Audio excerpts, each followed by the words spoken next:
The new era Land Rover Defender brings the design of this legendary Solihull model bang up to date. Despite the modern tech, it remains as solid and uncompromising as it's always been, with off-road ability to worry a Challenger tank. Approach it as an alternative to modern luxury SUVs, and somehow you miss the point. Buy a Discovery for that. Here instead is the hardest wearing, most capable and most cost-effective proper off-roader that sensible money will buy. So here it is, the new era Land Rover Defender, the reinvention of an icon at last that's charmed us for over 70 years. It's a 4x4, not an SUV, says Land Rover, and the distinction's important. In terms of capability, this is the real deal. So, what's it like? Well, not like an old Defender, that's for sure, although you still sit high in a position where both wings are visible, so despite the substantial size, there's a proper feeling of command. The only jungle that comprehensively defeated this model's classic predecessor was the urban one, but there are no such issues here, and that's thanks to the replacement of the previous solid ladder-framed chassis and solid axles with a unitary platform and a much more sophisticated suspension setup, which can be air-sprung, and that's a standard feature on this lengthier 110 model.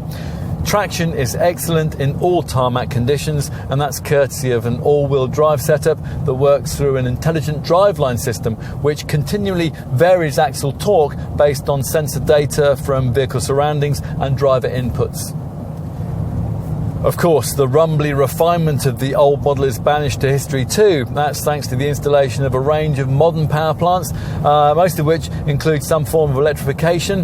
An MHEV mild hybrid system embellishes the 3-litre 6-cylinder diesel units that many will want, available in D200, D250 and D300 states of tune.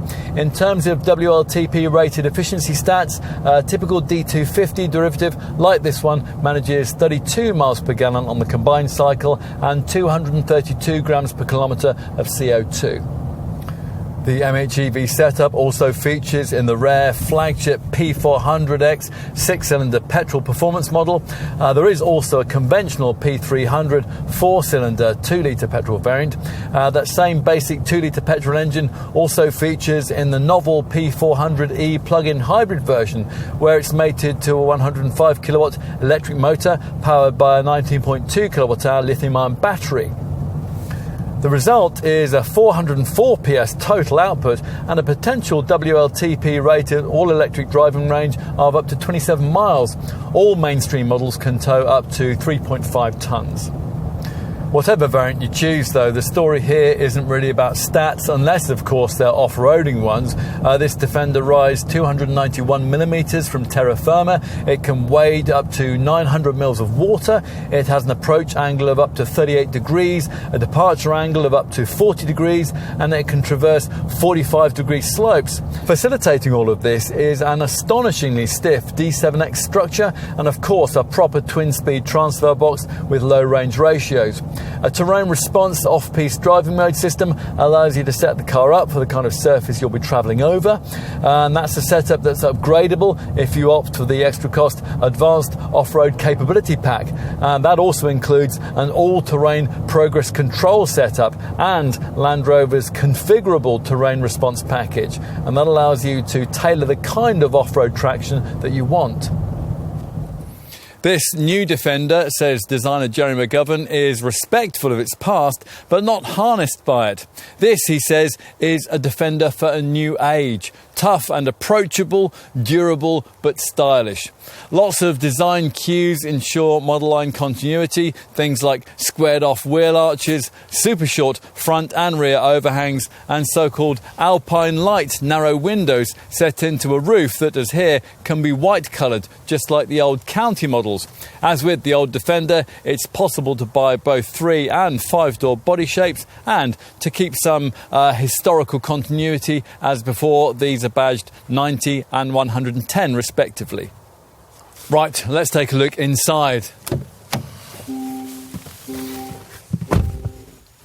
It's relatively unlikely that many customers for this modern-day Defender will have had any previous experience in the original version, so there was no real need for interior design continuity, which is fine because this new era model sets its own cabin standards with fascia design based around this exposed colour customisable magnesium alloy crossbeam, under which, in a nod to the old car, runs a full-width dash shelf.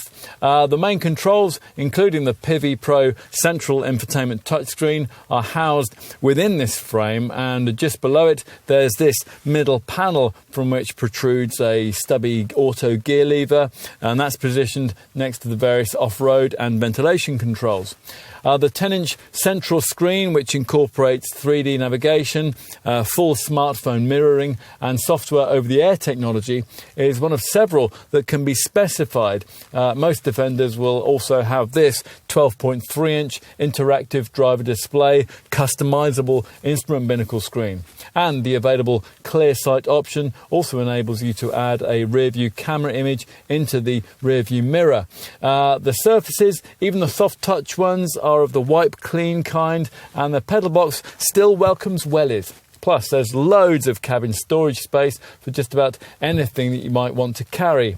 As an option, you can specify an extra little jump seat between these front chairs, although annoyingly not on this 110 model if you've also gone for the extra cost fold-out pews in the boot. Let's take a seat in the second row. Now, if you care about this issue at all, you'll have opted for the lengthier 110 model like this one. The shorter 90 body shape doesn't have rear side doors, so with that variant, you'll have to fold forward the front chairs and squeeze past them, although the aperture provided for that is reasonably generous. Of course, with this 110 model, access is much more convenient, and it's aided by the way that the air suspension system's elegant arrival feature automatically lowers the body by 40mm to aid entry. And inside, well, in this 110 series Defender, it's as spacious on this rear bench as you'd hope a 4.75 metre long family 4x4 would be, with loads of head and leg room. Plus, thanks to the wide body and this impressively low central transmission tunnel, it'd be quite possible to fit 3 adults in here with reasonable elbow room.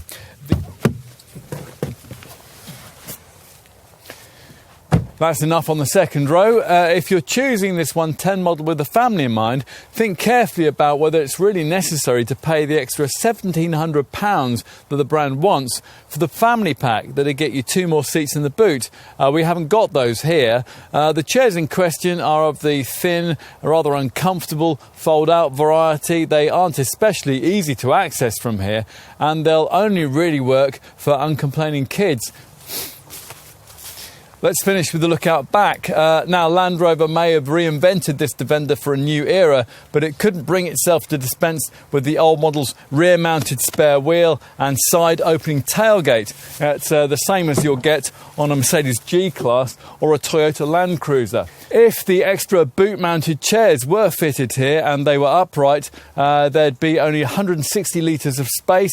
That would be enough only for a few shopping bags, but with this 5-seat 110 model, the cargo bay is quite cavernous, 919 mils of floor space length, allowing for a 786 litre total dry capacity, which for reference is 136 litres less than a Discovery could take. The alternative Defender 90 body style obviously has less luggage space. There's 397 litres on offer there. Now, if you have to fold everything flat, the chairs don't actually fold completely flat. Up to 1,875 litres of dry capacity will be available to you in this 110 model. With everything folded in a Defender 90, it's 1,563 litres. Land Rover has reinvented the Defender for a new era without allowing this model to lose its iconic feel and legendary off-road ability.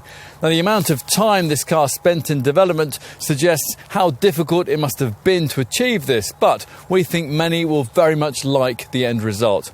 Like its predecessor, this Defender effectively operates in a virtual class of one. It's a vehicle which is exempt from the usual rules of assessment. The style is unique. It'll embarrass just about any other SUV off-road, and it'll probably outlast you.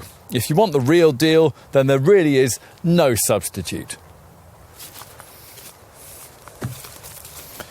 As we said at the beginning, everything's changed, but ultimately nothing's really very different.